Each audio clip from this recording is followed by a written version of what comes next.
আসসালামু আলাইকুম। আজকে আমি আপনাদের সাথে খুবই মজাদার একটি রান্না শেয়ার করব। ফুলকপি আলু দিয়ে ডিমের ঝোল, যা গরম গরম ভাতের সাথে খেতে খুবই ভালো লাগে। প্রথমে আমি ফুলকপিগুলো কেটে লবণ পানিতে ভিজিয়ে রাখবো 10 মিনিটের জন্য, যাতে ফুলকপির ভিতর কোনো পোকামাকড় থাকে তা বের হয়ে আসবে। আর এখানে আমি একটি সিক্রেট মশলা তৈরি করব। তার জন্য আমি এখানে নিয়েছি জিরা, আদা, রসুন ও শুকনো মরিচ। আমি 10 মিনিটের জন্য ভিজিয়ে রাখবো। 10 মিনিট পর আমি একটা ব্লেন্ডার জারে এগুলো ব্লেন্ডার করে নেব। এখন চুলে একটি প্যান বসিয়ে পরিমাণ মতো তেল দিয়ে দেব। লবণ ও হলুদ দিয়ে ভালো করে গরম করে নেব। আগে থেকে সিদ্ধ করে রাখা ডিমগুলো দিয়ে ভেজে নেব।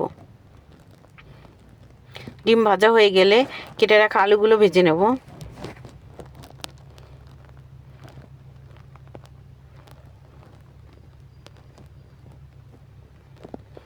আলুগুলো ভাজা হয়ে গেলে উঠিয়ে একই তেলে ফুলকপিগুলো পানি ঝরিয়ে ভেজে নেব।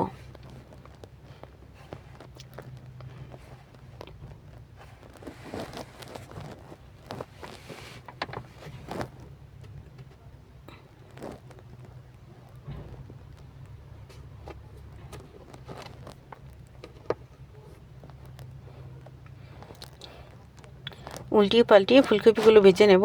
যেহেতু এখানে আমার আলু ভাজা ফুলকপিও ভেজে নিয়েছি, সেহেতু আমার রান্না করতে খুবই কম সময় লাগবে, খুবই অল্প সময়ে হয়ে যাবে। এভাবে অবশ্যই আপনারা ফুলকপি আলু দিয়ে ডিমের ঝোল রান্না করে খেয়ে দেখবেন, খুবই অসাধারণ লাগে, খুবই ভালো লাগে।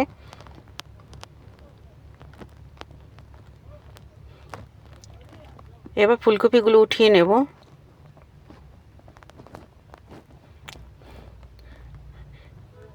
একই তেলে তেজপাতা, দারচিনি ও এলাচ দিয়ে একটু ভেজে নেব।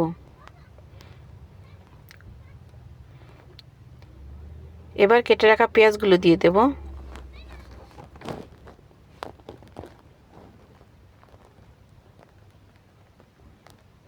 পেঁয়াজগুলো ভেজে নেব।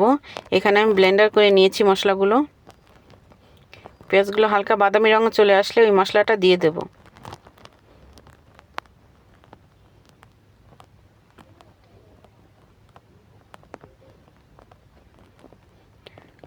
মশলা দিয়ে ভালো করে নেড়েচেড়ে মিশিয়ে নেব।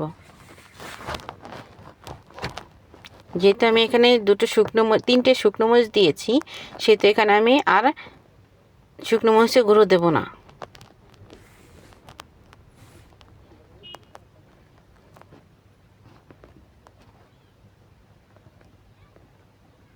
পরিমাণ মতো হলুদের গুঁড়ো ও পরিমাণ মতো ধনিয়ার গুঁড়ো দিয়ে ভালো করে মিশিয়ে নেব।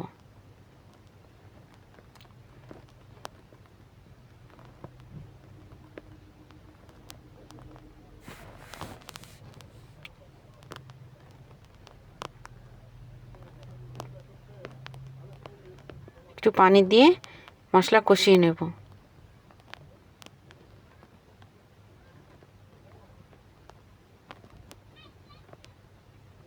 এবার আমি টমেটো পেস্ট দিয়ে দেব।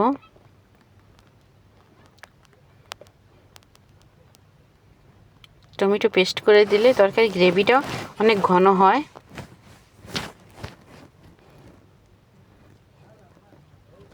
মশলাগুলো কষানো হয়ে গেলে এখানে ফুলকপি আলু দিয়ে দেব। যেহেতু আগে থেকে এগুলো ভাজা, সেহেতু বেশিক্ষণ সময় লাগবে না, অল্প সময় কষিয়ে নেব।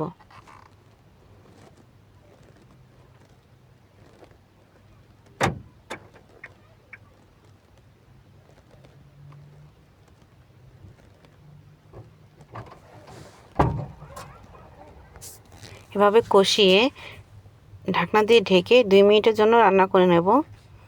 ঢাকনা খুলে একটু নেড়ে চেড়ে নেব। এরপর পরিমাণ মতো পানি দিয়ে দেব।